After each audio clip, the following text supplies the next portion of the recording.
கர்த்தருடைய நாமத்துக்கு மகிமையுண்டாவதாக. இன்றைய வார்த்தை எண்ணாகமம் 24:1. இஸ்ரவேலை ஆசீர்வதிப்பதே கர்த்தருக்கு பிரியம். எனக்கு அருமையான தேவனுடைய பிள்ளைகளே, நிச்சயமாக தேவன் உங்கள் மேலே பிரியமாக இருக்கிறார், அதான் வாஞ்சியாக இருக்கிறார், இல்லை அன்பாக இருக்கிறார். உங்களை நான் ஆசீர்வதிக்க வேண்டும், என்னுடைய பிள்ளைகளை நான் ஆசீர்வதிக்க வேண்டும். உன்னை பேர் சொல்லி அழைத்த தேவன் கைவிடுவாரா? அவர் கைவிடவே மாட்டார்.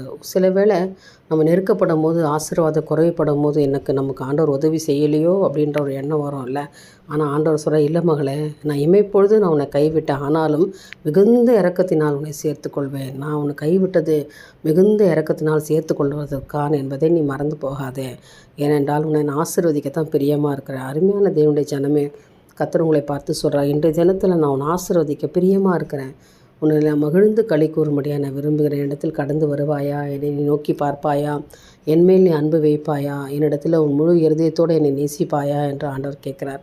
இன்றைய தினத்தில் ஒப்புக் கொடுக்குறீங்களா? உங்களை குடும்பமாக உங்கள் பிள்ளைகளோடு கூட தேவனுடைய சமூகத்தில் முழங்கால் படிட்டு ஜெபம் பண்ணி கேளுங்கள். ஆண்டவரே, இஸ்ரவேல் ஆசீர்வதிப்பு சித்தமாக இருக்கிறீங்க, என்னை ஆசீர்வதிக்க சித்தமாக இருங்கப்பா, உங்களுடைய ஆசீர்வாதத்தை எங்களுக்கு கொடுங்க ஆண்டவர் என்று சொல்லி ஆண்டவரை நோக்கி பார்க்குறீங்களா? நிச்சயமாக இந்த தினத்தில் ஒரு மிகப்பெரிய ஆசீர்வாதத்தை கர்த்தர் உங்களுக்கு கொடுப்பார். என் தேவனுக்கே மகிமை உண்டாகட்டும். ஆமேன்.